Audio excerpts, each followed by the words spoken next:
I've been watching college football for almost 20 years, and outside of maybe a strong season or two with James Franklin and Jordan Matthews almost a decade ago, Vanderbilt has always been the basement of the SEC, the laughingstock of the SEC, the automatic win of the SEC until last season when things changed. We have a legacy player with a former starting Vandy fullback turned head coach. One of the toughest quarterbacks you're ever going to see with play style that's electrifying, kind of gives you a little Johnny Manziel. When you compare that good quarterback with an elite skill position player like Eli Stowers, good things happen when Vandy shocked the college football world last season, upsetting number 1 ranked Alabama 40-35. That was a great 1 year to build off of, but Clark Lee still has a 16-33 career record with Vandy, and with Diego Pavia and Eli Stowers being seniors, we're going to find out if those types of game changers are the new norm of talent that is coming to Vandy, or is it once again another one-hit wonder era of players. What's going on, everybody? My name is C4. Welcome back to the channel for our second College Football 26 rebuild. Our first one was the Florida Gators, and that was a little bit different. It was on a pre-release build. I was in a time crunch, so it might not have been able to expand as much as I would like to in the rebuild, but we are back. Full launch, College Football 26, and I felt like, let's stay in the SEC. Feel like I got unfinished business in the SEC, and let's take a look at Vandy. Man, Vanderbilt has always been, like I said in the intro, like the little dog in the SEC. Like outside of, almost a decade ago, when they had, James Franklin, who's currently Penn State's coach. They had Jordan Matthews, who was unreal in college, went to my Philadelphia Eagles, was pretty good there relatively, even though it was some lean years for the Eagles. But outside of that, Vandy's just never been good. They're always a team that's a premier team to try and from a cupcake standpoint, trying to compete in the SEC. And then last year, they got that little bit of hope, where it's 7-6. Are things turning around for Vandy now in the NIL era? Are they going to be that much more competitive? And you can see, as we get into this roster preview, they've been working it, but is it sustainable?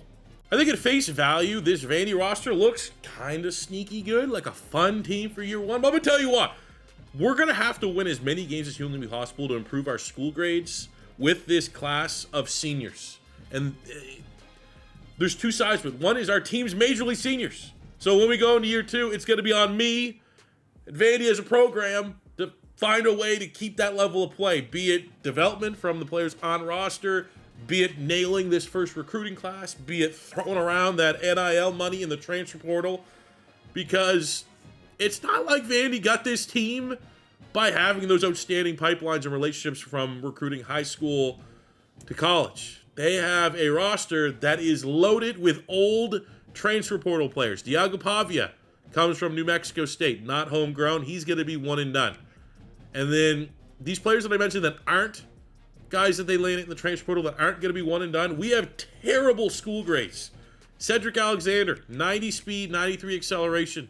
Looks like an awesome running back. Impact depth trait, we are pretty far away on the championship contender deal breaker. You look at the wide receiver room, Sherrill, junior, 83 overall, maybe some upside there. Kind of far away on a deal breaker there. We got Hudson, who they landed in the transfer portal. Wide receiver 3 is also a senior here. Great height, weight, speed player in Jeremiah Dillon. You look at the wide receiver, the number one receiver on this team is Eli Stowers at tight end.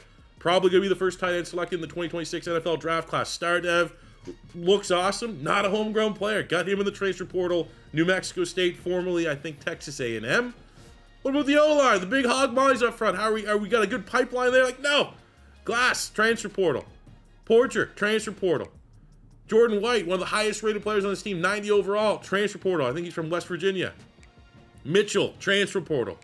Defense doesn't get much better. Sidnor, transfer portal. This guy here, Keanu Cott, statistically stood out to me. 4-star star dev. Oh, where'd he come from? Alabama. Right? And he's going to be one and done. 86 finesse move, 94 acceleration, 86 speed. Looks incredible. One and done.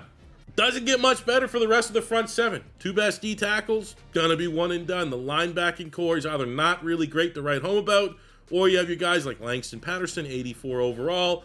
He gonna be one and done. You have Longwell at linebacker. He's a junior. Ooh, could get 2 years. Oh, let's actually go look. The deal breaker is not looking in a good spot. Secondary, Martel Height. One of probably the only guy on the defense I think right now has a shot at getting drafted in real life, has a lot of draft hype around him, probably a day 2 pick. Junior looks great. Looks like a guy that could be locked down for us for 2 years if he decides not to declare. But if he doesn't declare, the star dev height is absolutely going to be hitting the transfer portal, as we couldn't be any further apart on the deal breaker. F in pro potential, and he needs B+. We got Jordan Matthews from Tennessee transfer, not homegrown. Marlon Jones transfer from FCS. Safety, you actually have a couple nice safeties here starting. Dante Carter is a 4-star. I don't know where that ranks. I don't know how many 4-stars Vandy's got IRL. But a homegrown player, 4-star, star dev, has some great skill caps for the most part. Like, I don't think he's going to be hitting those anytime soon. And, I'd love the opportunity to actually keep one of these rare, good young players on this roster.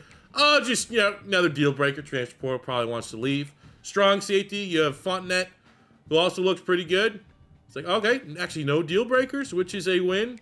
But not a homegrown player. Got him in the transfer portal from TCU. Hurd at strong safety. Also, looks pretty neat. Like, our safety room on paper is pretty good, but it's not homegrown. It's transfer portal. And is the transfer portal going to be sustainable enough for us here in Vanderbilt? Or are we going to have to figure out another way to keep this roster competitive, to make sure that this Vandy team, that beat #1 Alabama, and the Vandy team going into this year's college football season is not just like a golden era, and then after this they're headed towards more years of rebuild, more years of being the stomping team, the stomping grounds of the SEC.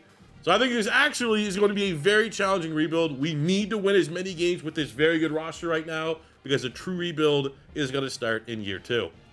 Looking at the recruiting board, good mix of 3s, and there's some 4-stars. Like, we're definitely not starting, and we're going to see this in other rebuilds, as we're 3 stars is all we can get. I think we're going to have an opportunity to try and be aggressive for a couple 4s, but definitely don't want to stretch our board too thin.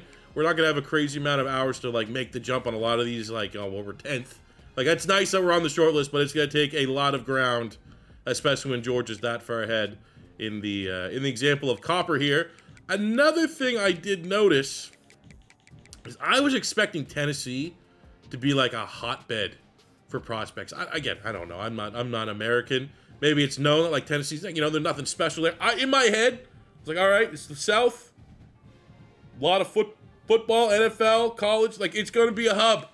And I was very surprised, because it is our gold pipeline. That it's mostly 3 stars. I was expecting 2 to 3 times the amount of 4 stars. Now, maybe it's just got a bad roll this year 1 class, but I definitely want to try and steal away and try to dominate this Tennessee pipeline as best as I can, because our next best pipeline is Georgia, and that is obviously, you just, good luck. We're going to have to be just, Bulldogs most of the time. Don't want to be competing with them. So my board's nothing too special right now. 16 targets is a little bit on the high end. It's not rocket science for this first year. I'm looking at the 4 stars that are either max in our pipeline or have us within their top 10. We got Reggie Huff here, who's a 4-star gem. I have Granger, who within his top 5. We actually have enough hours here that we can continue to spend. And here we go. There's a nice little gem there. We have Copper, who is I think he's the guy that's leaning, a lot of big schools there. Probably going to be tough to gain some ground. Not a gem, so not necessarily the end of the world. Someone like Keenan Elias, who has some relatively, 6'6", 233. Great initial starting size. Don't really have, an elite background from a speed standpoint, but the skill caps aren't too bad for speed. That 87 strength coming in as a true freshman is going to be awesome. And as you know, in College Football 26, your players will put on weight in the offseason, which is just another way to kind of, value immersion. We have Franklin Tanner, who's going to kind of follow the trend of a lot of these other 3-star players, where it's just, I need those positions. And if, ideally we're in the top 3 for these guys. So we're number 1 on Tanner.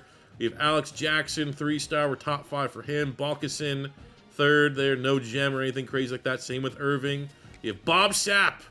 Pride legend Bob Sapp. Just because he's Knoxville, Tennessee, one of the best players from the state of Tennessee. He looks pretty good, 90 strength. There's got to be a couple guys we at least dip our toes in to see if we can try to get him. Sean Burden, a 4-star tight end. We're within his top 10. Now we're 9th, so it's a long way to go. There's no school that's really jumping out right now in his top 8. So ground could be made, and we need to replace Eli Stowers as soon as possible. So that'd be great. We have Marco Asodiu from Atlanta, Georgia, a 4-star gem. One thing you will notice in college football 26 is unless you're finding, like I found gadget players and obviously deep threats. And not all deep threats, like more athletes that could be deep threats, have the nice speed. Other than that, very, very slow wide receivers. I don't know if that's something that needs to get tweaked, but it's definitely something you will notice when you get your hands on this game. We have Ursua at running back here. Double 90s in speed and acceleration. No gem or anything crazy like that, but speed is pretty hard to come by in recruiting, in my opinion. So when you can get it, you get it. We have Keon Shields, who will be our highest attempt, number 54 nationally, the number 3 quarterback in the class. We're nowhere near his top 10, but we're going to try. I want to try my best to take over the state of Tennessee. Because, you know, the Vols, they have Tennessee, obviously, but I feel like they're expanding their net. They recruit all over, right? We saw it with the Nico situation, getting a kid from Cali to come over just for money. Didn't really work out, but that's what Tennessee's about. So if we can kind of sneak in there and take over the state of Tennessee and land a Keon Shields and land a Bob Sapp, some of the best players in the nation from our state, that is going to be huge, and that is going to be a goal of mine in this rebuild. Our schedule for year one is, it's an SEC schedule, and we're Vandy. So any opponent, South Carolina is going to be tough. Virginia Tech's not going to be easy. You know what, we might as well make that a home game just because. We get Alabama. They're going to be looking for revenge. LSU, Texas, Tennessee. 7-6. I want to finish better than 7-6. I would like to think 9 wins. 9 to 10 could be our goal here. And the last piece of housekeeping before we get into year one is in college football 25, there were all fake coaches. There was no player likeness. So every single rebuild, I just created a coach. We started at level 0 and had to work our way through that grind. But I think now that there is almost 100% realistic coaches on every team, it's a grind that I'd rather not. I'd rather not every rebuild start with a level 0 coach. I think there's obviously challenge in starting with a level 0 coach, but there's also challenge starting with an existing coach because for me, I have my personal meta, and for rebuilds, let's be honest, recruiter and motivator usually end up being the 2 perks that I invest all my time in. Finding players and making those players good, that is how I want to rebuild. But when I take over someone like Clark Lee, where we have architect, where you have some points in tactician, where like I might not have spent those points, I think with the realistic coaches here, a change from my 25 to 26 rebuilds is we're going to be using the real coaches. I mean, really, it's no different than in Madden when you use an existing coach that already has existing skill trees. So why not use that here? I'd love to get your guys' feedback on that. If you like the challenge of a level 0 coach, or do you think it's perfectly fine just using the realistic coaches? Well, that wasn't what we were looking for. Keon Shields already locks us out. And we only have 500 hours to work with, which, Sapp also locks us out. So that confident, I'm taking over Tennessee for recruiting, just gets absolutely smashed in the freaking face from the first week. But you know what? It does bring our targets down a little bit because we only have 500 hours. That is honestly less than I thought we were going to get. So the smaller board makes a whole lot of sense. But all good amount of hours, right? We're able to go on like our 4-star gems, hit them with send the house. Everybody at minimum was able to get 25 hours. So I think for the most part, it's a decent starting point. Things get to, visits, hard sell territory. Maybe we can open things up a little bit. I will say one piece of feedback I took from our early capture footage that made so much sense that I can't believe I never picked up on it at this point. As you'll see by Eli Stowers against FCS. 10 catches, 239 yards, 3 touchdowns. And that's usually in my rebuilds, like they're set to like 5, like whatever default is, 5 minutes. And then when you do like the sim, super sim, like you're only getting 5-minute quarters. Like that's why, my quarterback would only have like 100 yards passing because the quarters were just so short. Bumped it up to 12, which is what I usually use. I did put on 15-second accelerated clock. But like, my God, like we just went in. Like we usually have like 4, 5, 6 drives at best. Like we just kept dunking on FCS. And it is going to open up things for, I would love to see Pavia not throw the pick. But it's going to open things up here for like much more realistic stats in our CFB sims, which is huge. On top of the fact that we are still going to be playing, and a big thing from the early captures, like more gameplay, more gameplay. We're going to be playing the big games. But at least for like the nonsense regular season, let's get through it with some wins. We're going to get a lot more accurate stats come the end of the season. Something that makes me real happy from the recruiting cycle, Donnell Copper, the 4-star. We have a very good hard sell opportunity here. A on proximity at home, A+ on conference prestige, C+ on contender. This was a guy that we were, what, number 10, I think, on his overall list. That worked out very nicely for us. Ooh, that was a close one. Week 2. Look at a last-second field goal to beat Virginia Tech. We handled business in our first 2 games. First big test comes September 13th against number 8 ranked South Carolina. Not a gigantic discrepancy between our overall and their overall. I believe they're in 86. They got Lenore Sellers. They have Nick Harbert. They have Dylan Stewart. This is one of the games, however. I think if you're looking at our tough games, Alabama, love to see history repeat itself. LSU, Texas is going to be tough. I'd like to think kind of the games that we have a shot would be Tennessee and South Carolina as far as ranked SEC opponents go. On the road, and man, there's so many games that look like you're playing in a freaking hurricane. Like that's one of the simple fixes that'd be nice to get on like the day 1 patch when this game officially launches at, I think, the 10th. Just gonna stop playing in hurricane weather all the time, please. Let's see how we can handle straight up sim. Opening score goes to South Carolina. I think this is going to be, I mean, it has to be our offense. Has to be Pavia. Has to be Eli Stowers trading points with Lenore Sellers, Nick Harbor, and all the other weapons. Man, this is South Carolina is such an overpowered roster. But look at this. Going into the second half, and you can just see we have so many more plays. It's going to give such better stats and immersion and life to the sim numbers, but man, we got to do a hot start, but it has been nothing going for Vandy in the second half. Oh, no. We got to help them out.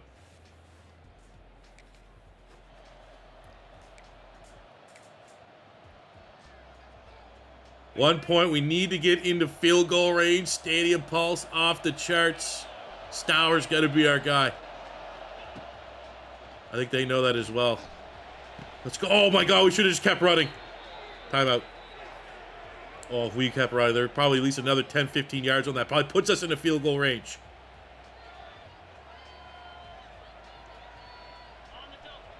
Watch, you have no timeouts left.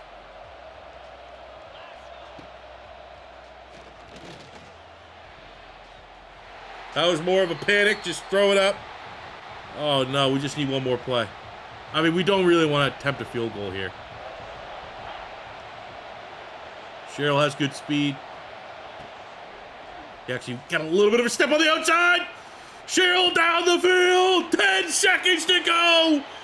And the crowd is silent at Williams-Brice Stadium. The Gamecocks think with their roster they had a chance at undefeated, being like the Cinderella story in the SEC with their super team, and Vandy on the road in a hurricane drops it in the bucket. Diego Pavia. Hell yeah. Here's that little taste of little brother. Felt so good. Donnell Copper, perfect. Hard sell. Couldn't ask for a better one. First place until we're not. And then Georgia comes in, decides they want him.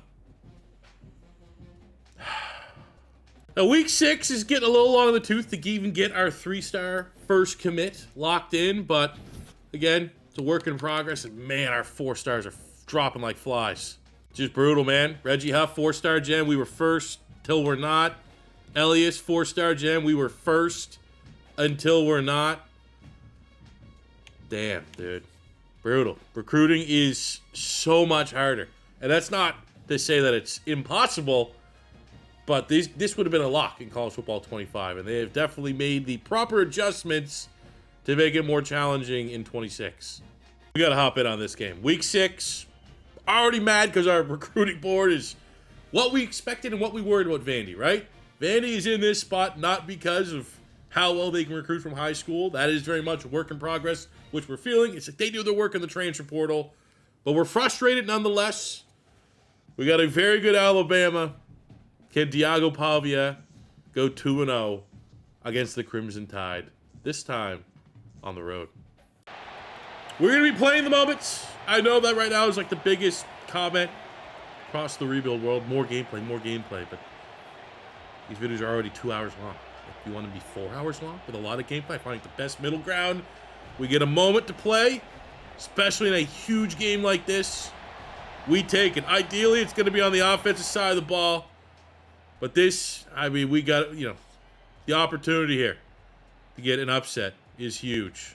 Unfortunately, I'm really just looking for an offensive opportunity here. And we're down 14-0. Look at that by Pavia. Look at the athleticism. Probably could have got a little more there, but then he would have got hit.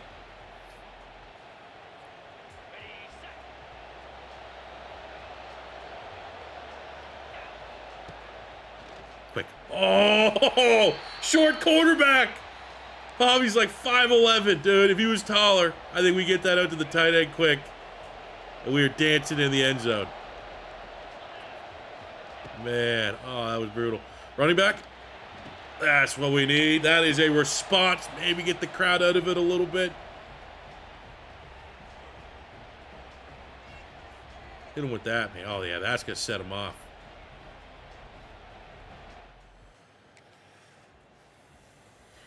Ooh, another red zone. Let's go, man.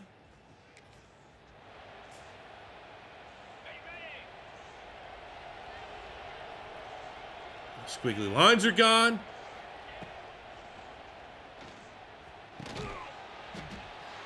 Don't read. Well, so we want to see. They think that's Pavia right there. Pavia can do it with his legs. Quick throw to Stowers. Those are the first two things the defense needs to stop. They don't forget the running back. Valuable. He's fast. He's quick. We're tied. All right, defense. I suck at defense, dude. Oh, I'm going to ruin it. Yes. Play the moments. More menus.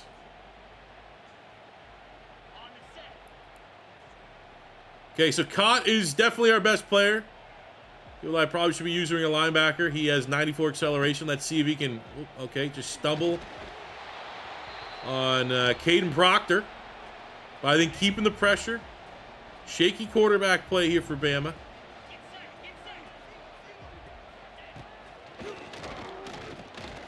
Oh, they got a little dual threat in it, huh?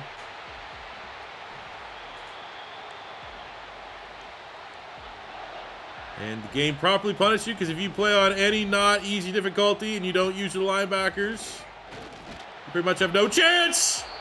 Well, that's what we need. Big sack there, baby.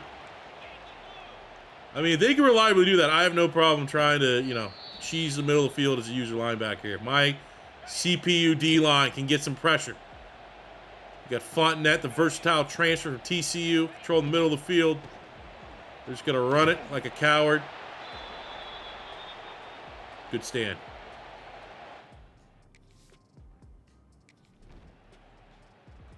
They missed the ball. Oh, let's go. They missed the kick. That is what we want to see.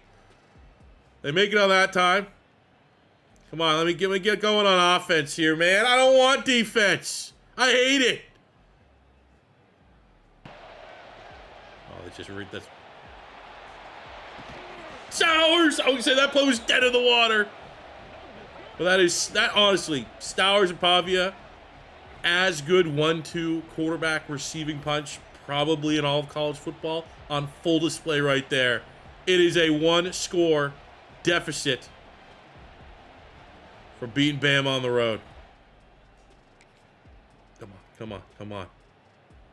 Got the punt. 2:57. Go. Look at Pavia. Look at him go. Bro, stiff arm. Doesn't matter. Guts. Grit. Just did the Manziel. You know what he needs to do? That Indonesian boat kick. You ever see that? That meme right now? Oh, it's incredible. Top tier meme. Let me get this bootleg again. 3rd and 2. In field goal range. We don't want to be. We want tutties. Let's see if we can. I mean, we got to watch that DN, but Stowers is our go-to.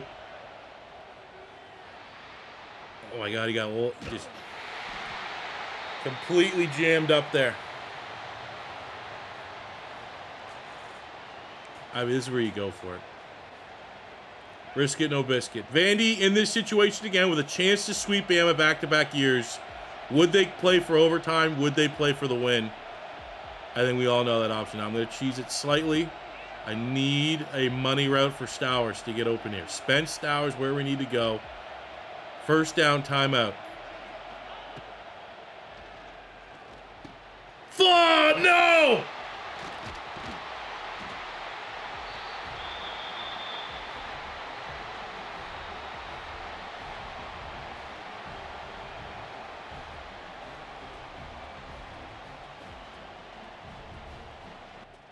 You know what? The Alabama upset was last year's story. We got LSU, we got Texas. We can get something else. Just another outstanding week, losing our top available player on the board. Love it. Ooh, there we go. Off our bye week, our first 4-star landed. The gem. Sean Burden at tight end. We get Matt Irving on the offensive line. Jackson on the offensive line. And trench building. All linemen, which we need a lot of depth. A lot of, seniors starting there. We get another 4-star in Jelani German at corner. Very nice. Unfortunately, we lose another 4-star gem. Probably the one I want the most. Look at that. Quality loss. Lose to Bama. Get ranked. Okay. We'll take it.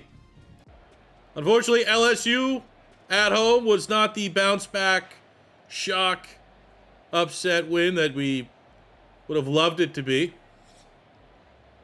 Not great, because we fall to 5-2. Probably going to lose our ranking. And our Week 9 win over Mizzou, probably the player with the most upside on our roster if we can keep him from hitting the portal. Dante Carter, in terms of dev trait, star dev, skill caps, look great. Homegrown recruited talent. Love seeing him get National Defensive Player of the Week with a 6-tackle, 3-pick, hat-trick performance in a win over Mizzou. And now it's the big week. Who are we going to play spoiler to? 7-1 Texas. Now, they're not number 1 ranked, but this, on the road, probably our last chance. Close yet so far against Bama. LSU just was what it was. And Texas on the remaining games. I mean, it'd be really nice to beat Tennessee. Don't get me wrong. But if we want to make something out of this season, we have to beat Texas. Now, much like the Alabama game, we're going to play the moments unless this thing gets a little too out of hand. And maybe we're chasing an upset that just doesn't exist for this Vandy team this year.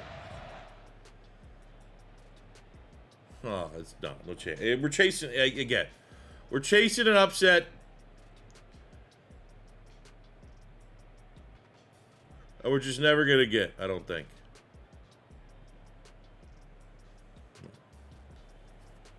It's not on the cards. I mean, just we don't have the defense for it. We don't have the magic. None of these big games, we're on the road, going against it anyways. Not possible. At least, I guess, we get the win over Tennessee on the road, and Pavia and company are the best football team in the state of Tennessee. Making history, Diego Pavia has now set the single-season passing yard record for Vandy. He has also set it for passing touchdowns. So we finished the regular season 9-3, which I think's very good record for Vandy. We're 18th in the nation. Very good for Vandy. A better year than last year, though we don't have that big Alabama notable win. But it's still frustrating knowing that really... Now, South Carolina was ranked at the time. That was a huge win. Mizzou is certainly not easy. Auburn's never easy. Kentucky, Tennessee are never layups. They're all competitive squads. Even though the best record, but we very much did beat the teams that we probably should beat and lost to the teams that were probably pretty hard to beat. Tied for 5th in the SEC, so, I mean, we're tied with Bama. We finished ahead of Oklahoma and Florida. So, Ole Miss down there. Relatively a very nice season. Award season starts. Cade Klubnik wins the Heisman. There we go. As expected, who else? Eli Stowers gets the John Mackey Award for the best tight end in college football. And our bowl game is set. The Las Vegas Bowl against unranked Oregon State. So a great opportunity to kind of pad our year 1 here and finish things out strong with a bowl win. Let's go for the foul time. Diego Pavia, Eli Stowers get to go. They're not holding out. They are playing in the final game of their college careers.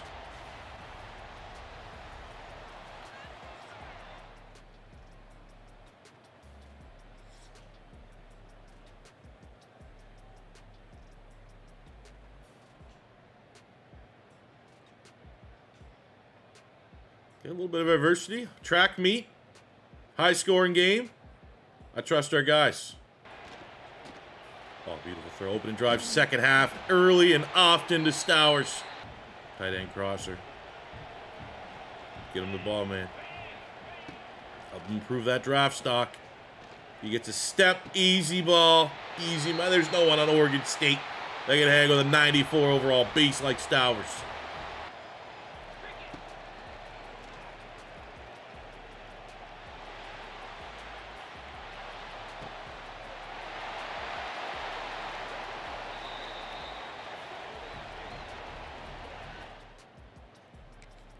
Well, we got here is an absolute shootout. Not a lot of defense being played. 45-41. Oh, it's not looking good. Punch this one in with Alexander. Let's see where that puts us. Come on, defense. Damn it, dude. God damn it. Probably. Okay. No. Okay, we got a couple timeouts.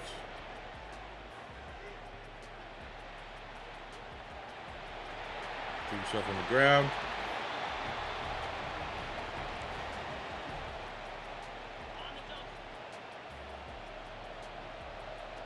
Wants to be here. Come on. Wants to get a bowl win here. Hey. That's a late. Doesn't matter. That was late. That wasn't our best ball. Probably should have rocketed it there, but it got there at the end. What a drive. 30 seconds to go. And in his final college game, maybe the most iconic quarterback ever at Vandy. Now, as you get stacked against like Jay Cutler, who's probably the most talented quarterback that's ever been at Vandy. But Jay Cutler does not have the legacy that Diego Pavia has built, and to cement it with a absolute shootout, thrilling bowl win to cap it off as the all-time single season in yards and touchdowns. He said, you know what, for good measure, I'm going to throw up another almost 500 yards and 4 tutties to make that record even more unbreakable. Not a bad way to close out year one of this rebuild. Same thing goes for Stowers, who's likely headed as a first-round pick in the NFL, 200 yards and 2 touchdowns. Now, because we're not starting with a level 0 coach and we're inheriting Clark Lee, he was level 32, took all of year one to get him to level 33. Versus, again, if we're taking a level 0 coach, yeah, we're working for level 0, but I probably would have got 10 levels and be able to build him the way that I wanted to. With our 10 points that we aimed, I unlocked tier 3 of Recruiter, which is Portal King for getting quarterback transfers more interested. That's how this Vandy rebuild's going to work, I think. It'd be nice to, establish more in Tennessee, start getting some of the top dogs in the state of Tennessee from high school recruits. But I think from the state of this roster, how we're going to remain competitive, and I think get over the hump, is we're going to have to just put in absolute work in the transfer portal. Shout out Miami for winning the Natty. Shout out Duke, somehow in year one, Duke making the finals. And for our team, statistically, to get us an idea of, what kind of offense could we be working with at Vandy? Very happy with how the team played. 3,700 yards, 33 touchdowns, 8 picks for Pavia. That, you can win with that, right? All-time leader, touchdowns and yards. So I'm optimistic that the right quarterback succeeding him, we can continue to build on this 10-3 season. Running the ball just under 1,000 yards, 13 touchdowns for Alexander. I'm hoping with that deal breaker being a little bit closer, we have a chance to retain his services at the end of the year. Receiving, Stowers at tight end. Now, full disclosure, because clearly he's our best player, I did put him in the slot, which is not as much of a indicator, but I don't think college football got the same necessarily TLC that Madden 26 did, where it's not so much playbooks and doing some of the positional cheese to get stats to matter. I still think there's a little bit of that. We average over 100 yards a game for Stowers, but he was tight end 1 and played in the slot a little bit. 1,300 yards, 14 touchdowns. Got over 1,000 for Junior Sherrill, but another player, much like Alexander at running back, could return. Could also hit the transfer portal. Would be brutal for him to hit the transfer portal. Defensively, 94 tackles from Fontenette, another player that's, could return, probably won't. We got 7 sacks from Miles Capers, 4.5 for Snydor, Man with 4, 3.5 for Cott on 11 TFLs, and on the picks front, 3 picks for Height, another player where it's just, there's a very good shot we're going to lose all of our good players in the portal and have to replace them on top of all the outgoing seniors, because college football 26 is hard. So as we say goodbye to Jordan White, looks like he's going to be a 3rd or 4th round pick. Eli Stowers, who's a lock to go in the 1st, and I do love seeing him. He's undersized. Diego Pavia with a good chance at getting drafted. We get a decent role, all things considered, for the transfer portal. We got some playing time, but like Font knows really. I mean, we got a chance, persuasion chance. Playing style F. I mean, there's always a chance he dips, which, that's a tough one. We got Alexander here. Come on. There we go. Easy. And our roster's not deep enough. We have enough persuasions to try to keep everybody here. But, like, Haight at corner was a big one. I thought he was gone. Cheryl, wide receiver, thought he was gone. We got pretty good rolls. Now, we're very annoying to lose, one of our most versatile defensive players, but it could have been a lot worse. So like you see, Eli Stowers, 1st round, White, 4th round, and Pavia improved his draft stock, goes in the 6th. So our base class right now, we sit at 10 targets. We're going to have to, again, do our work during the transfer portal. We got 2 4-stars. Even was a bummer when I found like a couple 3-star gems. They were getting poached away. So we did get Ricky Burks, who could be nice. Let's get a look here. Rip the Band-Aid off at the portal. And that's what we need to see. We need to see Vandy be in play. Colin Simmons, the number 2 player in the portal. This might not mean anything. Has Vandy as his number 1 school. What? Are you? Come on. I will say my plan was we needed to rely on quarterback. We have an interesting one in Steve Engeli. But only having 2 available quarterbacks kind of stinks. All right, here's going to be a big sim because I didn't get an update on the big dogs in our class. Are we going to get caught? What is my actual expectation of potentially getting Colin Simmons? I'm trying to stamp some bracks on some of these other 4-stars. My expectations is not that high. Well, we'll see. I got Kenyon Sadiq, who's one of the best tight ends. I think it makes sense if you're like a top name tight end. He's from Oregon. To make the jump after seeing Stowers. We put him in the 1st round. We're a great system, great offense for that. I'm looking at Bill Davis at running back, but for Engeli, very close to commit. And for Simmons, man. We're still leading after 3 stages, but it's gonna be tough. So that's great. We got our quarterback. The bad news is Simmons was ahead of him in the pecking list, so we probably might have not great news there. We got Kenny Odom, the 4-star wide receiver, which is a win. The rest of we just got 3-star depth guys trying to go for underclassmen that could be here for a minute. Come on, we had a couple of Aiden Hubbard at pass rush, 4-star. That's a win. I wonder, he must be related to the Cincinnati Bengal. Former. We got Sincere Edwards out of Apopka, Florida, 4-star.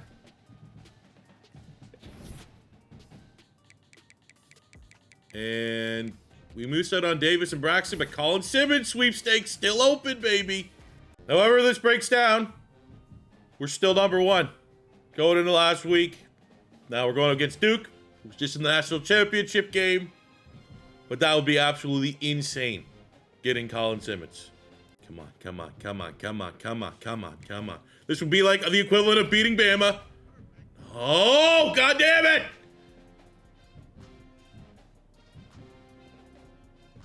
He's got 3 4-stars. But if you're breaking down big 3, I would say Sadiq, Simmons, and Engeli were our big 3.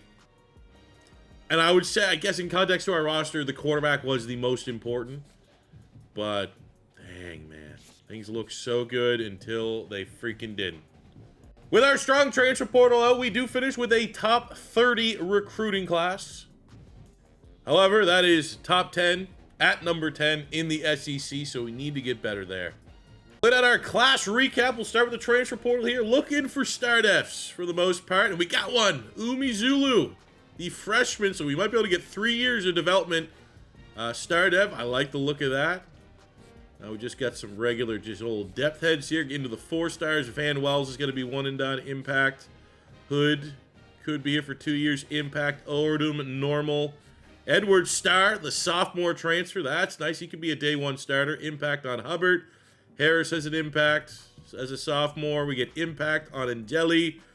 Into my actual recruiting class of high school players. Get chasing the depth traits for the most part. And we got a lot of low-tier depth traits, unfortunately. Impact on one of our 4 stars German. And we got impact on Sean Burden. Gem. Just, you know, that's disappointing. Was kind of hoping he'd be a star at least because there's a great opportunity. He might have to be immediately, as a true freshman, our successor for Eli Stowers. Training camp had some big winners. Now, this was a mix of auto progress and going in and actually upgrading players. Get a huge +4 on Martel Height, who goes into his senior campaign absolutely on a lot of draft lists. Like, I imagine he'll be a first, second round pick somewhere in that range. We get +4 on Cheryl. Nothing really crazy on Alexander. You know, +3 on Matthews. This guy went off. Who got in the portal? Umazolu goes up +6 acceleration, +6 speed. You can't always cheat speed, but there was a couple positions we definitely got faster at. But the big question for us in terms of incoming players is Angeli, the quarterback. Where are we at? And also, I didn't know we have a Canadian on the roster from Montreal, Jeremy St-Hilaire. So that might be a little bit of bias coming in. He has the biggest arm on the team, had a +5 throw power from training camp. But Angeli comes in as an 83 overall junior. Skill caps are, you know, not the best, not the worst. Still room to grow, and like as far as accuracy and power is concerned. So, you know, cautiously optimistic he could be a dude for us. But I will say the position that I think I'm most optimistic about is our secondary, man. Height, +4 to his overall, +3 to Jordan Matthews. We got +8 out of nowhere on the freshman Hinton. Fortunately, his deal breaker is pretty rough, but that's, I mean, we got a pretty good roll on our deal breakers last year. Like, I thought Height for sure was gone. Lost a couple good players, but for the most part, we got out of that relatively unscathed. But you put that corner in, we have Caleb Harris. We have Deontay Carter. Again, we're playing with fire here a little bit with both these guys being hit on their deal breakers. Not a gigantic gap, but enough that, you know, you could be risking them not staying for their senior campaign. But 87, 85, and then another 83 in CJ Hurd here. We're going to have one of the better secondaries in the SEC, and hopefully we feel that when we get on the sticks as we enter in year 2 of this rebuild, now as a 3-star prestige program. Now we start year 2 with already some not ideal looking transfer portal players at risk. Harris, quarterback at Jelly, right into the thick of things again. It looked pretty doom and gloom last year, and we got a serviceable role, but again, as long as we keep with the red and the orange risks here on the bars, we're playing with fire come season's end. But we do open year number 2, number 14 in the preseason polls. Take a look at our schedule. I'm not going to change it off of what they've given us. We have Georgia, number 4. Florida's never going to be easy. Mississippi State got a preseason rank. You got Ole Miss. Washington as an out-of-conference ranked potential opponent. Oklahoma, Tennessee. I'd say overall a slightly easier schedule than what we had last season, but also our team's not as good. We don't have Pavia. We don't have Stowers. Those are going to recruiting in year 2. Like kind of what I got on the offensive side of the ball. We have 19 targets, which I do need to cut down here a little bit. We also are, you know, extending our reach a little bit. Like, I don't need 3 wide receivers, but there are 3 wide receivers that we have 4-star in their top 10, and I'd be fine with all of them. Tuttle is a gem. We also have Droogsmutt, 6'2", that's 92 speed. Speed is rare at this position, and we have Freeland's almost 90 speed at 6'5". Don't also need a tight end, but when a top 100 player has this as their number 1 school, and he actually does look pretty decent, 85 speed, decent strength, 80 catching, 81 catching traffic. He looks special, so we're going to kind of chase after that. We have a 4-star gem on the O-line here in Evan Lynn, 3-star in Fine. You got to try to get within his top 10. Couple players left I need to recruit. Workman here.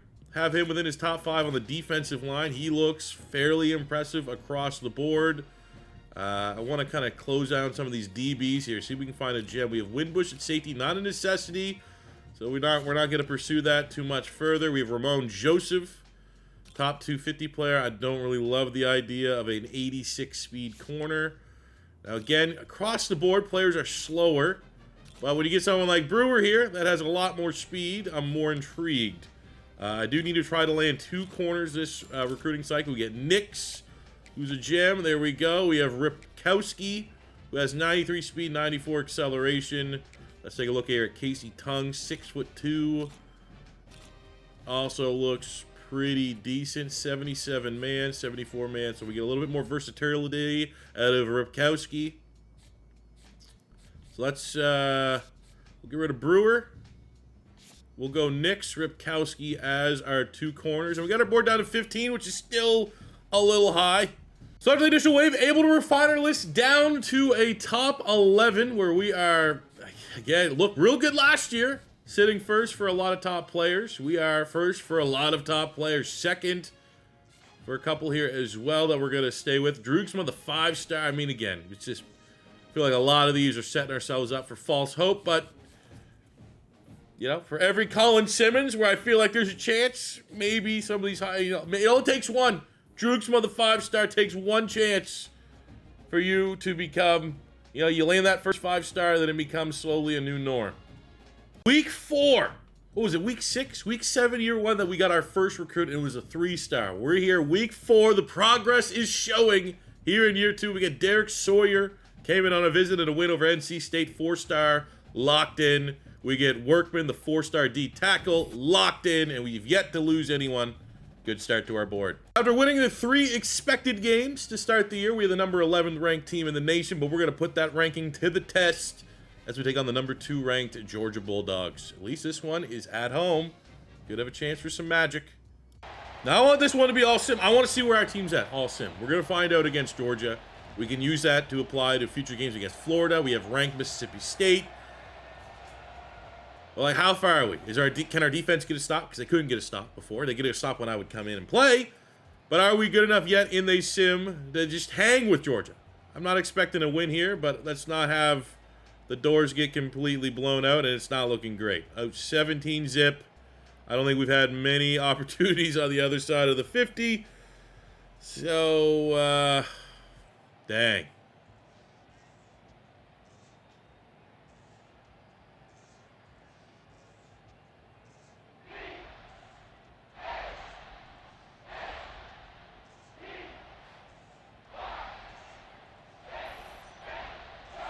$48-0, huh?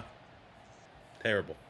That terrible loss still did not scare off the gem Lennox Tuttle, the 4-star wide receiver, to commit. We also get the 4-star gem linebacker Leo Lund to buy in. We unfortunately, oh, that's what happens. All things equal for Evan Lynn, deciding between the 2 teams. I'm going to go with the team that just won 48-0. Luckily, we were able to get our get back over the Florida Gators back at home, 39-34, which certainly eased the sting of the loss against the Georgia Bulldogs. Gets us maybe right back on the right path. Huge game in Jelly. 462-5 and an absolute shootout. Don't love our defense, though.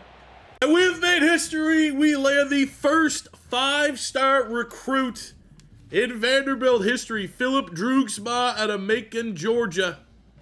We also get Ty Nix locked in. According to Google, Vanderbilt's highest recruit since 2000 was Caden Harris, a 4-star corner ranked 82nd nationally. The 3rd best corner in Tennessee. And we just got Droogsma, the number 15 player nationally, the number 3 wide receiver, the number 1 player in the entire state of Georgia. We beat out legit competition there in Clemson and Tennessee. What a get for Clark Lee. Ooh, we are in the trenches here. Straight sim, tight matchup against ranked Mississippi State. But luckily, I do think at home was the difference maker there as we defeat them 27-17. With that win, we might be able to propel ourselves into the top 10. Not gonna lie, I thought we'd be able to run the table. And then we go to Ole Miss, and it's not even close, dude. I mean, that's the challenge of this rebuild. Even when you looked at it, I'm number 12, and you look at your schedule, not a lot of ranked opponents left. Still, all these SEC teams probably have a better base overall. I think Ole Miss, 5 overall points better than our team to a T, so. Big game here. I mean, we beat ranked Washington. Right now, our not a lot of expectations to go into the SEC championship game. When you look at 6-0, 6-0. But if we could do our best to get as close to a college football playoff spot, I think that's how this rebuild is going to go down to success. I don't know if we're ever going to be able to consistently compete in this window to, over a course of a season, to win the SEC. To play in the SEC championship would be nice. I think it's honestly more realistic that if our team could just get hot, make the playoffs and get hot, maybe that's our best path to a natty. And we got in an epic. I'm not loving the fact that a lot of these big-time games, they're like this. They're shootouts. Our defense nowhere to be found. But a win's a win. And another big-time performance from Angel. He's a little hot and cold, but when he's hot, he can, he can take us far. But then for every time he does a big game like this, you get, smacked 48-0 by Georgia or Ole Miss. Here we go in another game where it's just absolute fucking hilarity out of our defense. I mean, my secondary is very good. And it's any road game.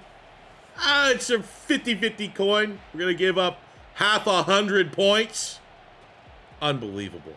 And that's going to cost us any chance at the playoffs. Sitting at 14, win out. This could be top 10. You lose against a 4-6 A&M team. 55 points. You don't even deserve to be in a bowl game. Embarrassing. I'll give credit's due, man. This team knows how to respond. Follow up after a brutal loss. And go on the road against Oklahoma.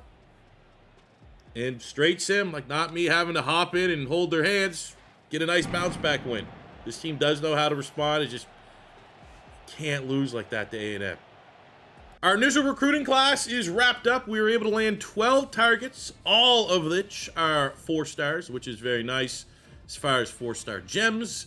We have Ty Nix, who's a top 200 player. We have Lunt, who's top 500 player, to put it nicely. Tuttle's probably the guy that I'm most excited about from the 4 stars because he's a gem. But, Droogsma, can't wait for him to be a freaking impact dev trade at best with the kind of luck we have right now. At least the one thing we can say is for the 2nd straight year, Vandy is the best team in the state of Tennessee. They're roughly the same spot we were last year. 9-3, got to go to a bowl game. Chance to replicate 10-3, back-to-back 10-3 seasons is outstanding for Vandy, but it's not the end game. It's not the point of this rebuild. We are hitting a ceiling right now. What is the missing piece? Well, the missing piece is not freaking losing to Texas A&M, who's a bottom 3 team, who is 2-6 in SEC play. He's a 76 overall. What was the offense, sorry? 74 overall offense. We gave 55 points against. If we don't lose that game, right? We're still not playing in the SEC championship, but we're 20th. We were 11th. We're in the college football playoff if we don't lose to A&M. Point blank, period. Guns for award season. Kevin Jennings, SMU quarterback, wins Heisman with a relatively decent season. He probably has some good rushing yards to go with that. Any award winners for Vandy? Oh, there we go. Kicker. Let's go. And we get an interesting bowl game. Against Penn State's going to be tough. Music City Bowl. Be nice to win. Get some good momentum rolling into the offseason. All right, flurrying. Music City, isn't that down south? Is this a Tennessee bowl game? Does it snow in Tennessee? Music City. What's the Music City? St. Louis? Again, Canadian. Forgive my ignorance. Okay. Well. Not ideal. We are definitely not a team that is conditioned to play in the snow. Penn State absolutely is. So we just got absolutely railroaded on this bowl game. Would have rathered a less lavish bowl game just to start to pad our bowl game stats, but we're keeping it close. Not letting them run all over us. Down 10 going into the second. Hey, down 7 going into the second half. But again, a team that can really only run the football against a team that doesn't run the football in the snow. Not ideal.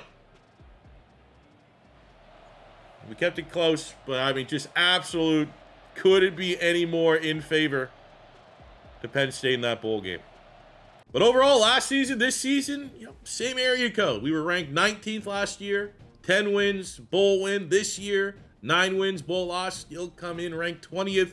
Still have some absolute concerns when it comes to the transfer portal. Hopefully we get another great roll, especially this one here. Hinton, that is a freshman 79 that we do not want to be losing. Duke's, I guess, a powerhouse nowadays. Back-to-back natties for Duke. Lose to Georgia. So what the hell is Hawaii doing in the playoffs, year 2? Looking at our player stats, Angeli was, again, hit or miss. He either went off and went nuclear or was a pedestrian quarterback. I mean, he's 83. There's nothing too crazy about him. 3,500 yards, 25 touchdowns, 9 picks is not brutal. Our run game was on point. 1,200 yards, 14 touchdowns from the senior Cedric Alexander. We're going to have to find a way to replace that production. From a receiving standpoint, junior Cheryl, almost 1,200 yards, 11 touchdowns, 8-4 for the sophomore tight end Coleman. We are tight end university, underrated. Give us some respect. Alexander with decent receiving numbers at the backfield, over 100 tackles for Longwell. Our sacks definitely went up. And a big thank you to the portal. All 3 gets in the portal. 10 sacks on 18 TFLs for Edwards. 9.5 sacks for Hubbard. 5.5 on 17 TFLs for the freak athlete Umazulu. I love seeing that. 5 picks for the senior Martel Height. Has our best chance of being. I would love to see him be a first rounder. That would be sick because he gets a first rounder. That will give us 2 with Eli Stowers, which will allow us to unlock the talent developer ability for Clark Lee, which would be very nice. All right, let's see the transfer portal gods.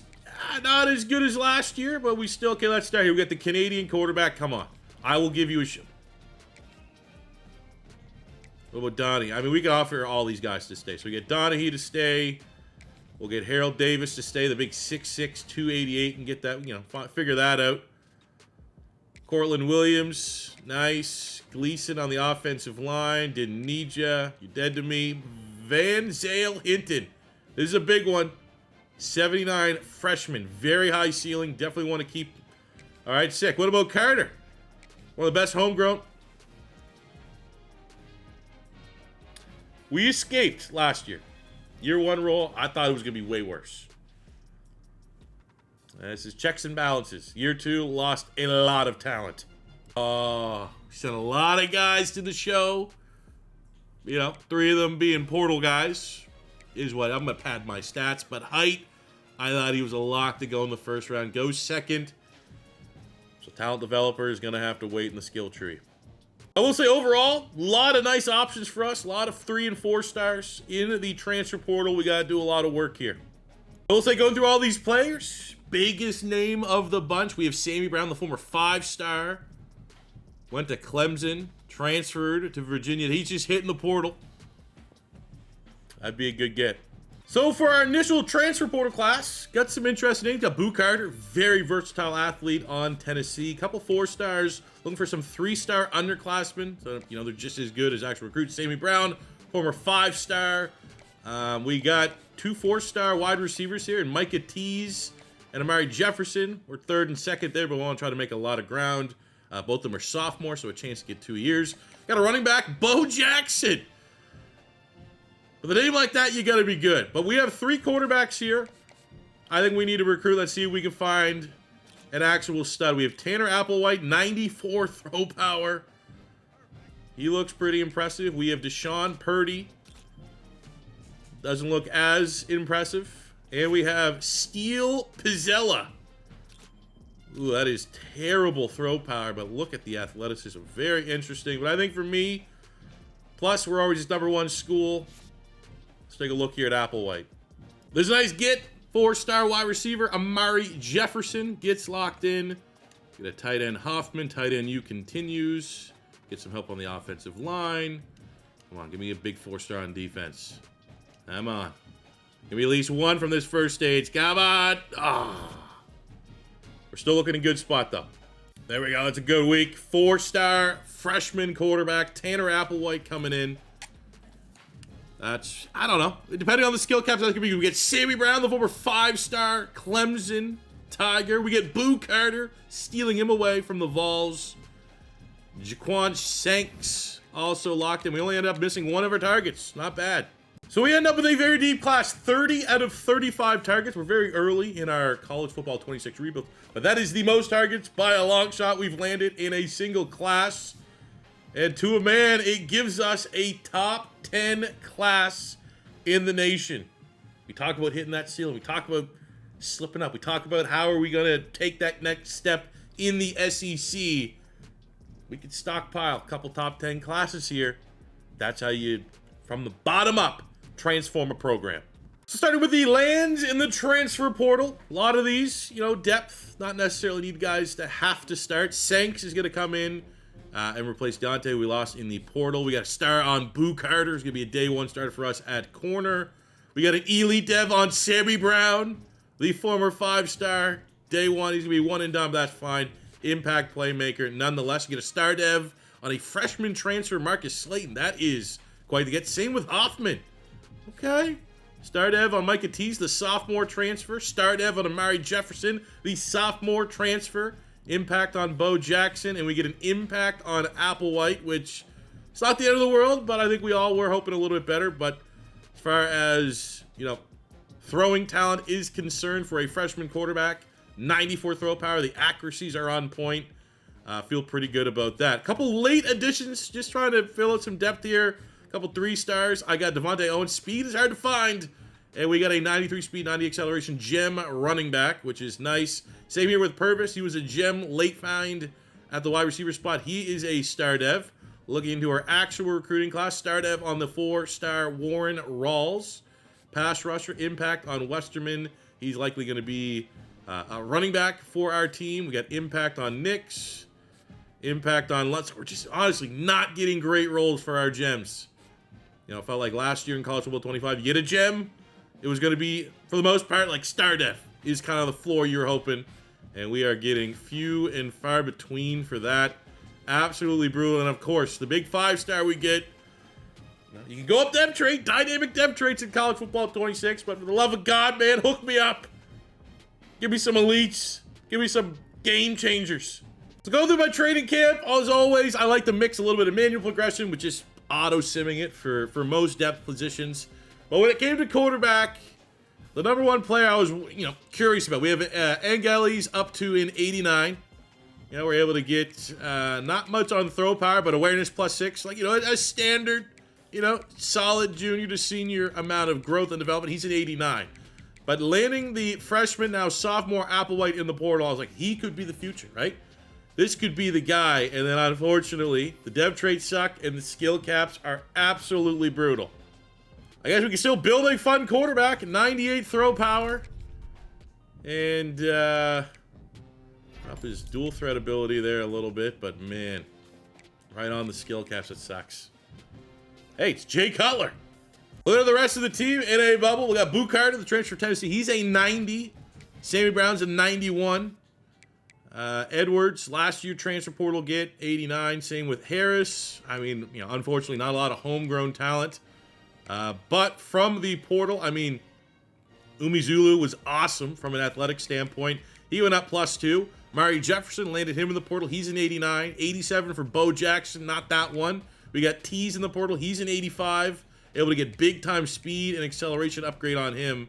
+4 speed, +3 acceleration. We got +9 on Cortland Williams out of corner. That was just on me super simming there. So we had a couple big-time winners on both sides of the football.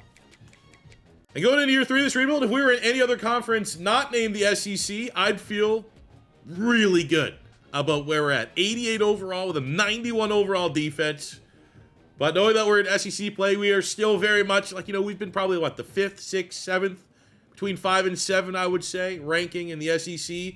We're lucky probably to even be that on a base overall. But what I do want to see is we now know we have a 91 overall defense. In these tough games, can we not lose and give up 50-some points? Please. So to start year number 3, we get a very nice number 14th rank in the preseason ranking. Looking at our schedule ahead. Opening, Oklahoma's tough. Florida ranked on the road in the swamps. Gonna stink. But there's, I want to be cautiously optimistic that we could roll in to week 10, week 11, Ole Miss and Georgia, undefeated, at worst. Maybe just a one loss. But I'd like to see this be where this team takes the next step. We've been able to beat and win the games for the most part. So I had A&M last year. Win the games we're supposed to win. We lose the games that are very tough. I think a win over Florida would be, trending in the right direction. That we go into a hostile environment on the road and get victory. All right, so let's go to year 3. Take a look at our board. We are working on it. I feel pretty good with where we're at. We got a lot more gems. The most gems we've been dealing with to this point. All these guys are already within our top 10 schools, which is nice. We got a gem here in Berryman, a gem here in Medeiros. Looks really nice for a linebacker. I need to try to add 2 linebackers in this year's class.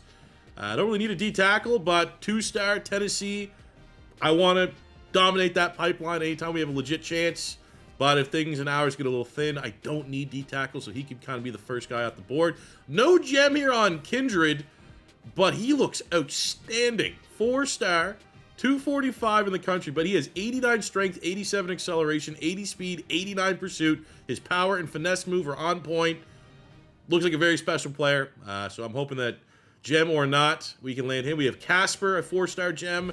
I need some help on the O-line. We have kind of a limit ceiling, not great skill caps currently on our O-line. So we have Kennedy at center with a gem, Valencia at guard with a gem, Gaudette at tackle with a gem, and Rivera at tackle with a gem. I spent pretty much all my hours kind of just going through all the offensive linemen, 4-stars, couple 3s here and there that had us within their top 10 just to find these gems because we need some high ceiling offensive linemen, and it'd be really cool if we can land them. The quarterback room. A more reasonable quarterback in a gold pipeline. We have George Ogunjobi, a top 100 player, 92 throw power. His accuracy is solid.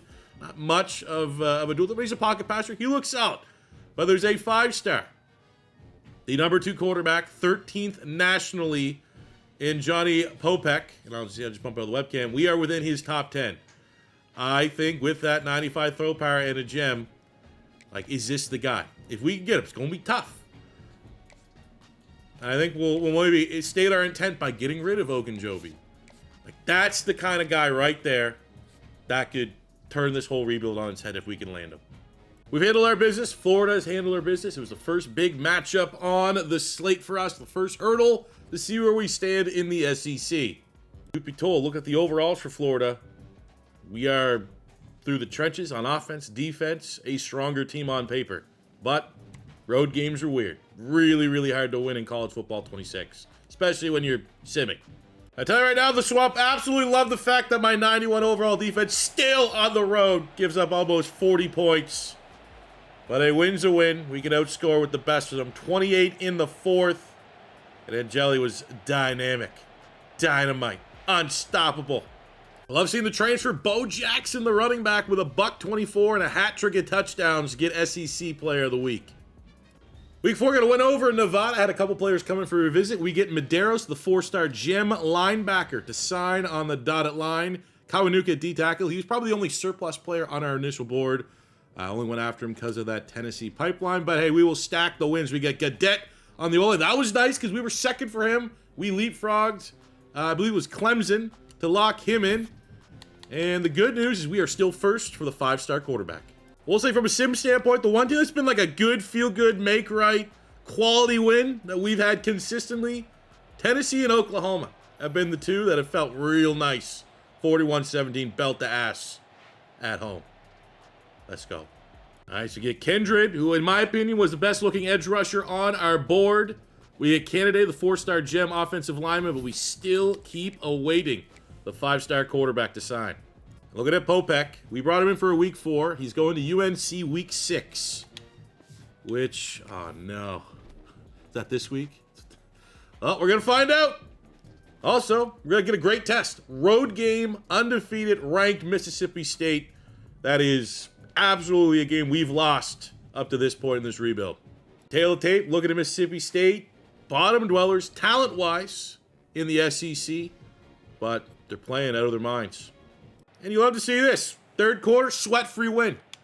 Mississippi State playing well, but there's levels to this. And Vandy has entered in that upper echelon of SEC teams where even hot, win-streaky SEC teams, home or away, Vandy can put them away. Dominating performance. But here we go. Here's a moment of truth.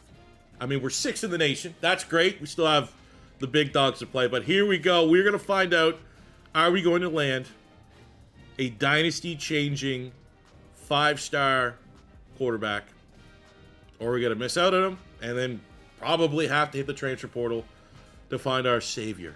I think if we get that quarterback, who knows what happens this year? Could go on a Cinderella run. But that's our insurance. If we don't win this year, that is absolutely the guy that's going to bring us a national championship. Oh, no. Shout out Sammy Brown getting player of the week. Well, there's the bummer for us. Fellas, you know what I mean, right? Is it all the way in yet? I hope I'm not the only one that's ever heard that. Because I'm all the way in. I got 50 out of 50. I can't put any more in for this recruiting battle. I bet you UNC can. We still have a lead.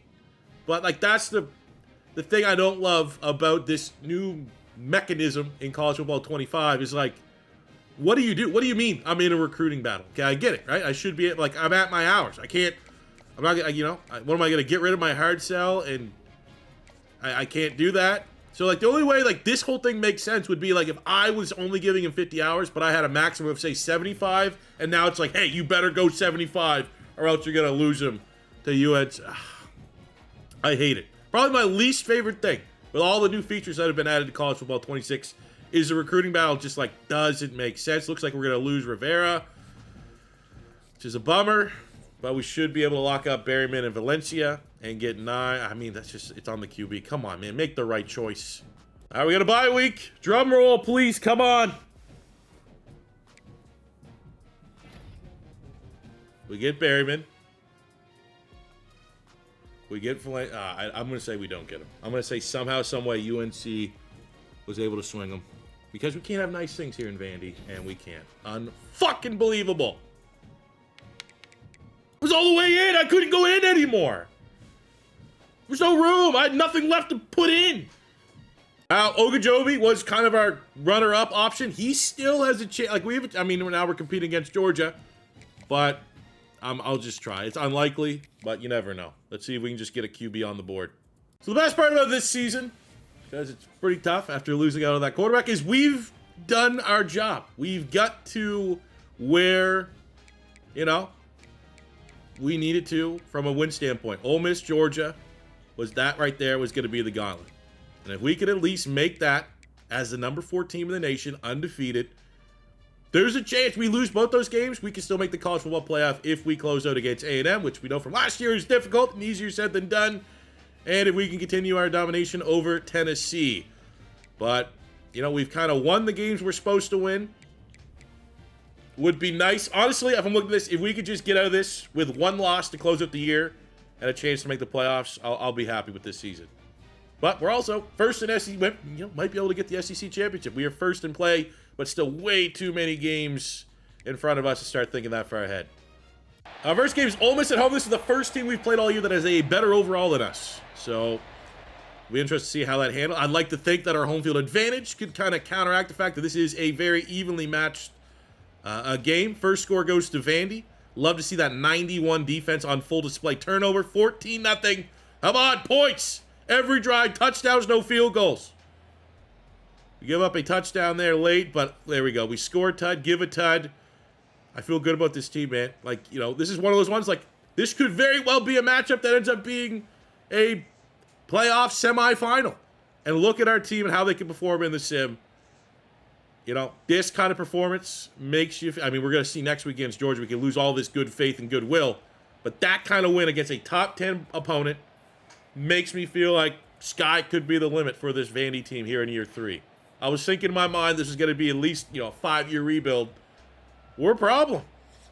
Ooh, that's pretty sick. Bo Jackson, the transfer portal sets the Vandy single-season rushing touchdowns record. And Stephen Jelly has now set the Vandy career passing touchdown record. I believe he got passing yard record a couple weeks earlier. I think I forgot to record that. But yeah, it's good. And Jelly, number 1 in passing yards. He probably has a chance to get 10K when all is said and done, and sits atop with those 65 tuds. Let's go with that win. We jump to number 2 in the polls. Love seeing the transfer, Boo Carter. 2 picks, SEC Defensive Player of the Week. Now, this is a big one. I think we've done enough The result of this shouldn't have any implication over, our aspirations in the postseason. But you know what could happen? I don't even want to speak this existence because it's going to happen, right? The same way I felt in the prelims that we're going to lose that 5-star QB. If we lose this game against Georgia, say we win out, right? Then we're going to go to the SEC Championship, probably run it back against. What if I lose this game and then because still we're good enough, I go to it's the whole debate of what we saw in the college football playoff in real life last year, where it's like, if you lose, you almost get punished for making your conference championship. Because, I don't know, can we beat Georgia twice? Let's just, I don't know. Just gonna see what happens. But with 96s across the board, Georgia are so good. And we're on the road. Oh, man. Well, hey, let's see what this team's made out of. Ooh, we got a lead. I want to do all sim because I feel like if I hop in, play any, it's going to taint the result. Now, if we get to the SEC Championship game, it's a rematch. Maybe that one there. Look at this, fellas. 90. It's a little too much time left. And I hate the fact that we've gone in the red zone like 3 times, all field goals. This game should be put away. But up 19 points. 16 points. Why are they drying up? 1 touchdown and we're good, fellas.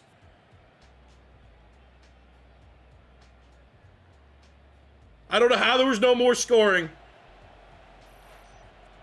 But this team, with that performance, we can win it all. Can we? Will we? We'll probably still lose to A&M. But last big hurdle for an undefeated regular season, you'd figure, is Georgia on the road. Passed. 10-0 for Vandy. Let's look at the stats. How are we playing and how are we getting by in the sim? We have Angeli, humble.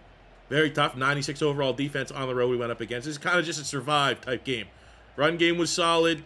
Defense, man, this is what got the job done for us, man. 2 sacks from Sammy Brown. What a get in the portal. We got 2 picks. Boo Carter, not a hotter DB in the nation. 4 picks in his last 2 games. Likely back-to-back SEC Defensive Player of the Week performances. And we're just never going to land a big quarterback. We're going to have transfer portal again this upcoming offseason, I guess. Hey, work with Pavia. And Jelly's broken all of his records. That's just the way Vandy does business. Hell yeah, Boo Carter. Hell yeah. Hell yeah, Boo Carter. The natty player of the week as well. So it all comes down to this for our first undefeated. We might actually hit that with our Florida Gators rebuild. Don't quote me on that one. But a chance at an undefeated regular season. And it's Tennessee, who we are 2-0 in our season finale rivalry game so far in this rebuild. Not now. Don't end it now. But also a comparison just to reiterate who truly is the best team in Tennessee. Look at the discrepancy. Look at the team we've built. Look at how they've regressed. But another one, I think we just let it roll, man. On the road, perfect trap game to ruin a perfect season. It was so hard to get perfect seasons in college football 25. And while I do think the sim generally lets the best team win more often than not, less upsets in college football 26. Yeah, I mean, you never know. Road games are hard, man. I cannot stress enough how much harder rebuilds are in college football than they are in Madden. There's so many more pieces. It's so hard. The game is designed to be incredibly hard to win in the sim, especially on the road. So, I mean, we'll see. Right now, we're hanging with them. 1-score game, 250. There's no chance. So, undefeated season, throw it out the window.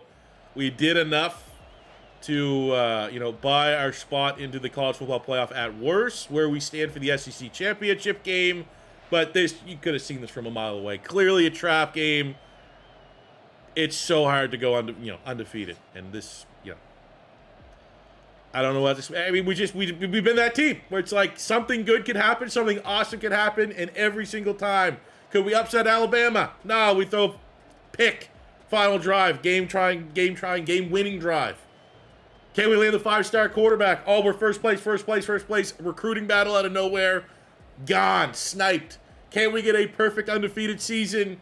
Boom. No, you can't. Again, the good news is we're number 9. We're still first place in the SEC, so we will be going to the SEC championship game with that 94 overall defense, which sure as hell did not show up last week. Surprise, surprise. Even in a down year, you can't avoid Georgia. Remember what I said? Watch us lose at some point. Thought it was going to be against Georgia. And then we go to the SEC championship and get punished for losing in our... Because we lose this game, we are... I mean, who else? Bubble teams. We need Texas Tech to lose. Logic would state there's no way LSU or Texas would leapfrog us. But like a Tulane wins their division, like I could see them. I could see them putting Georgia in, making all the way jump. Absolutely can. So just win.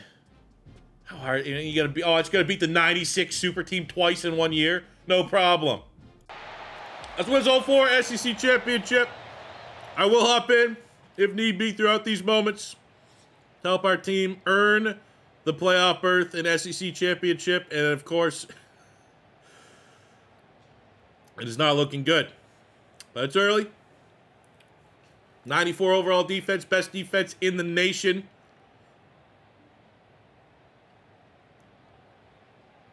And we're tied up second half. Everything to play for. Oh, baby.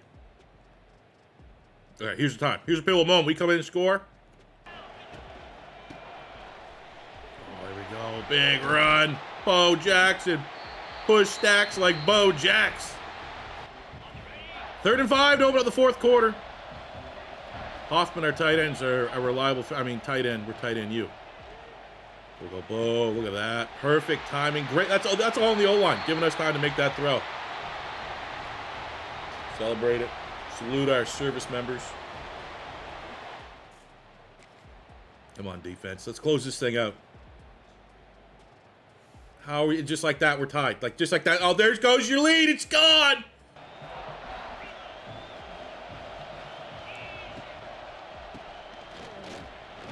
Oh, what a juke! Let's go, Bo Jackson. The one and only.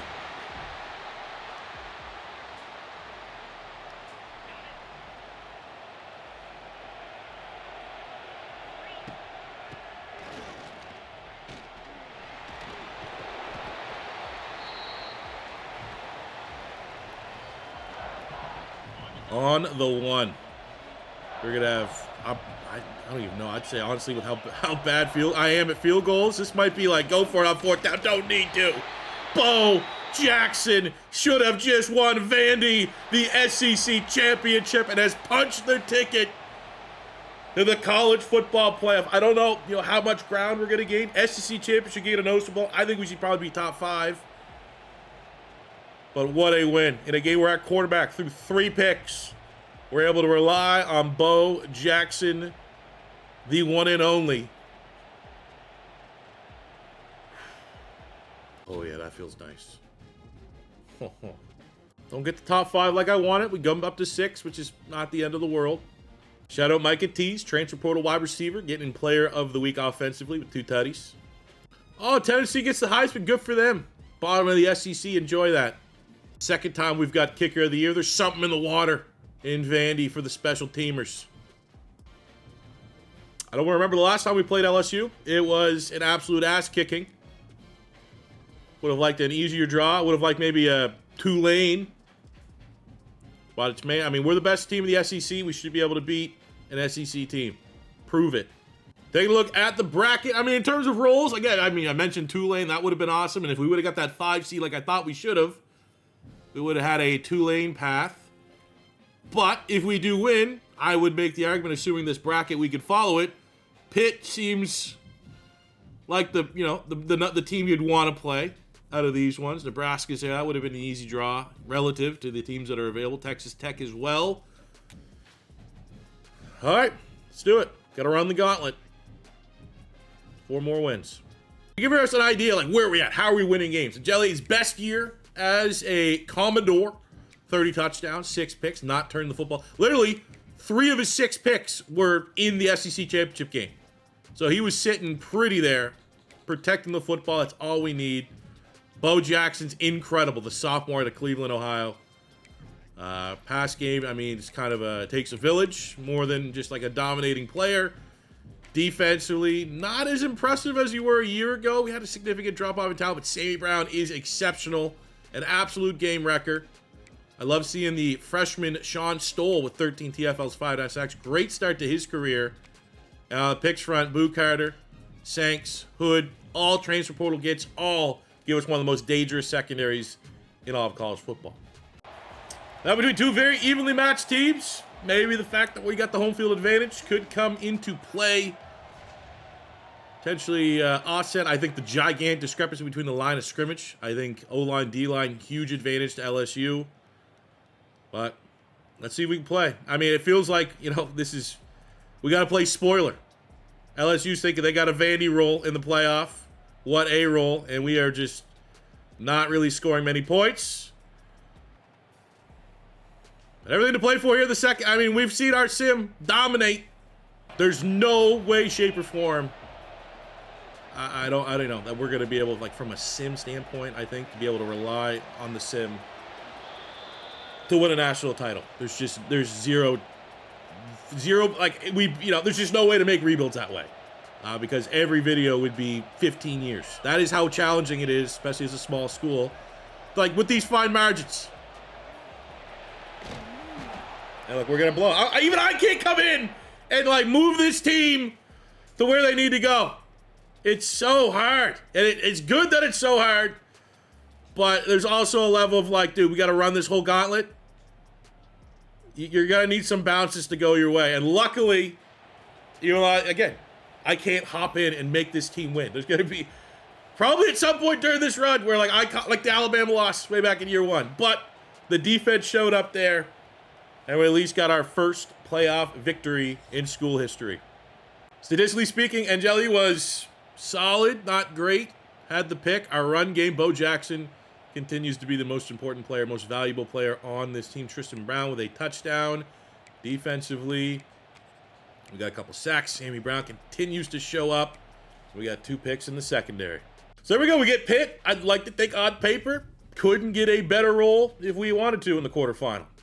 And I mean, tail of the tape on paper, Pitt's not a bad team, but for what it is, for this stage of the college football season, that is a great role for Vandy. But I think that this is going to have to be the standard for our college football 26 rebuilds. There's just no way. There's so many. You can't treat these rebuilds like a Madden rebuild. Because in this game, there's so many things that are different in the sim that, like, it does almost feel like the game punishes you at times if you're just going straight sim. And, like, the home field advantage effects always are strong in sim. And you don't have to deal with that in Madden. In Madden, you could just make the best team over a rebuild, and that team's going to go out in the field and perform. In this, it's like, oh, you're a really good team, but also you got to deal with the home field advantage of the opponents and a lot of different random RNG things that I feel like heavy sim when I can to, like, trust and let my rebuild speak for itself. But then you have the the argument of, like, hey, gameplay people, a little mix every now and again we can hop in. And I'm thinking right now is the perfect time to hop in. It's been an ugly first half. We're winning 3-0. Let's see if we can come in on this drive and not screw it up. And also, it's like I'm coming in and, like, every time I come in, it's touchdown, touchdown, touchdown. I think literally the last 2 times I've come in, I've screwed up. And I've made it harder on my team.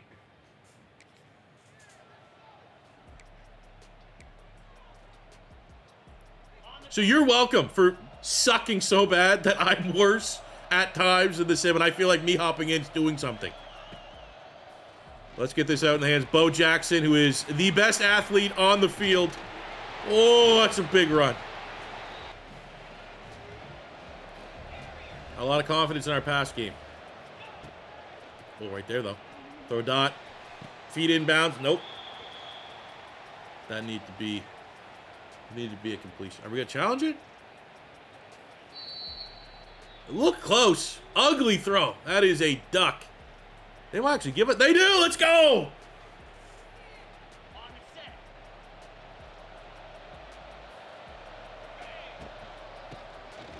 Bounce the outside. Finish it with the electrifying. There can't be many faster running backs. It's Bo freaking Jackson. First touchdown of the game. Hopefully that gives this team and inspires this team to close it out. All right, it inspired Pitt to go get their first points of the game. Inspired Pitt to get 2 straight scores. Come on. Come the fuck on, dude. I will drag this team to at least the semifinal if I have to. It's the last thing I do. Bo Jackson breaks an ankle to the house. I needed that score there. I was literally thinking in my head, we might try to chew up as much clock as possible. It's only a 1-point lead. We need to prepare for the worst, that we're going to give up a score here and have to go and take... Oh, we don't. Defense. Yes, defense does their job. 94 overall. Shuts it down. Holds Pitt to 16. Bo Jackson, best player on the field, shows up. 2 down. 2 to go for Vandy. Oh, baby. Got to give Bo Jackson player of the game, I assume. Could be someone on the defense. Beat Holstein, great quarterback for Pitt. But right there, Bo Jackson. We all know how he was, who he was named after. He's trying to become the Bo Jackson when all is said and done with this rebuild. What a legend. Bring it on. Put it at the tail of the tape. No idea why my defense regressed 3 points. We were 94. But super, super close matchup here in the semifinal. Cotton Bowl time against Oregon Ducks. This is going to be a very, very tough opponent. I think it's going to be one of those. Look, we're already losing 7-0 when we start over. But a couple quick scores for the good guys. Would love to maybe, have that defense show up at some point. Would be pretty cool. But we're up 17-14. Of course, can't hold on a lead. Been at 47.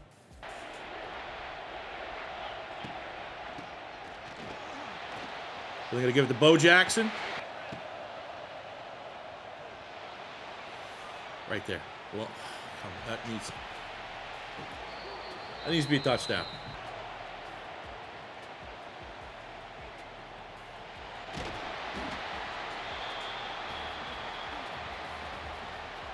.29 seconds to go in the red zone. Best on best there on the outside. Fire that rocket.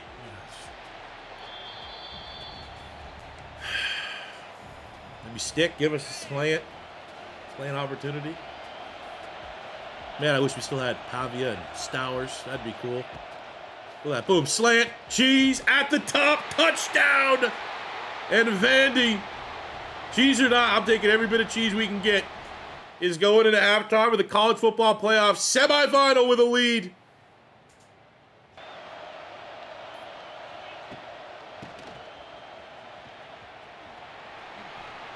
Jackson. What a block. I mean, the pancake at the beginning of that. Even against Oregon, there's a chance Bo Jackson, best athlete on the field. What a freaking... I gotta see if we get the replay. The lead block on that. Please show it. Decleated it. Look at that right there at the front. Decleats him. Breaks an ankle, and it's a foot race with the fastest player on the field. Come on. Let's get some momentum off that, fellas. Why? Oh, touchdown. Instant touchdown. Warning. 2nd and goal. We need touchdown. Like, don't even put me in a 4th do I go or kick it situation. Give it to Bo Jackson. Untouched. Best player on the field. Come on, defense. Come on. It's the point of building a good defense. You can't get us... That's the point of building a good defense. When you need the one stop. Yeah, you gave up 38. But when you need the one stop, that is back-to-back games. Natty bound. Suck it, Oregon. I think Texas Tech USC was the other side of the bracket. But it's been, the idea that we have to chase the quarterback. We got to chase the 5-star. We got to chase the big quarterback in the point. It was Bo freaking Jackson. That has been the dynasty-defining move. The dynasty-defining get in the portal. And he's going to give us a chance in the national championship.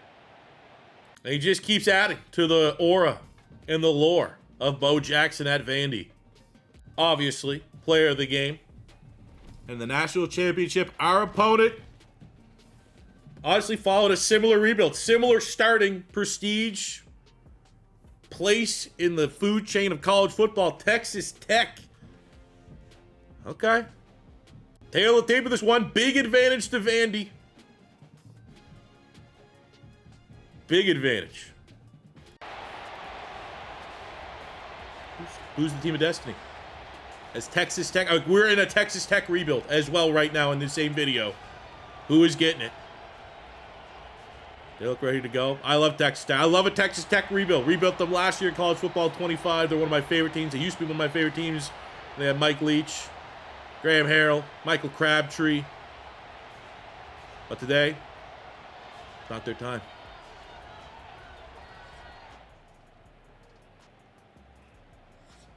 Over the drive for Vandy. Field goal.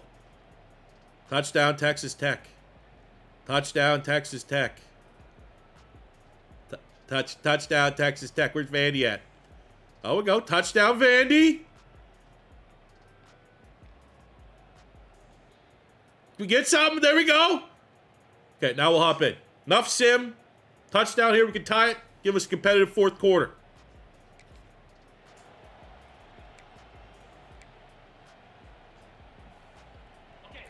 You just know the sim is not using Bo Jackson enough.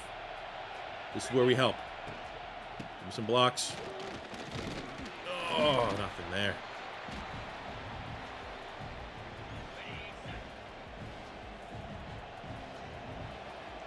Ooh, baby. We got speed. There's no safety. 1, 2, 3. Boom! Get there! Ah, yes! Yes! What a Superman dive! Woo! Jefferson! Hit him with the Indonesian boat kit, you know? That's what we need!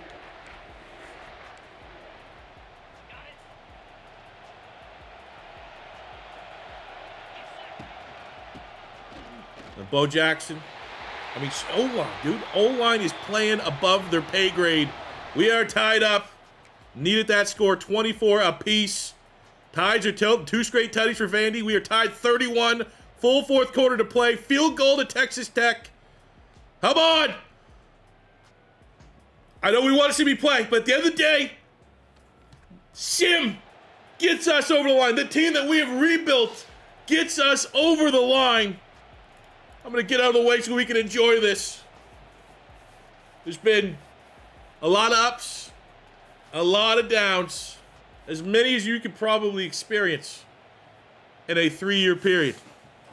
But we earned it. Absolutely deserved it. Never got that 5-star QB. But we got a 5-star coach, 5-star defense, 5-star transfer portal.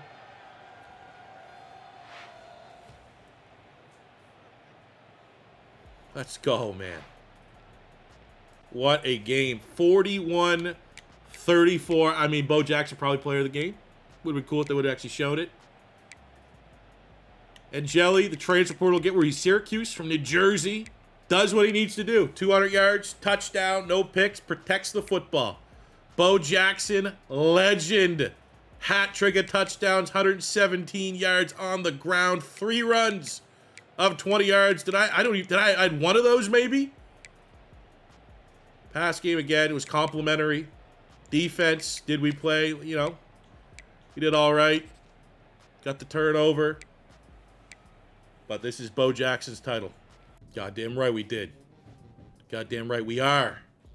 That's what it's all about, fellas. I hope you enjoyed our Vandy rebuild. What I need you guys to do is in the comment section below, let me know which team you want to see rebuilt next year in college football 26. Still trying to focus more on the real teams. I know we always got the downloadable teams, FCS teams, Blue Mountain State, like fun rebuilds like that. But let me know what school you guys want to see next. Could always be a little bit, I don't want to say it was an easy rebuild with Vandy, but we're still, we took over a team that's pretty good, has some hype around them. Yes, we are the bottom dwellers in the SEC, but, we still had a lot going for us. It wasn't necessarily like an outright cupcake school. But whatever school you guys want to see next, the most requested in the comments will be our new rebuild. Also plan on, within the next day or so, announcing who's going to be our Dynasty Series team that we take and we play every single week, and we hopefully fall in love with all the cast and characters that we can build with that. Still got, a day or so to decide what school we're going to be using, but I got 3 or 4 schools. Kind of the short list is already established. If it is your first time stopping by, don't be afraid to hit that subscribe button, smash the like button if you enjoyed, and until next time, it's your boy C4 saying peace, I love ya. Have a good one.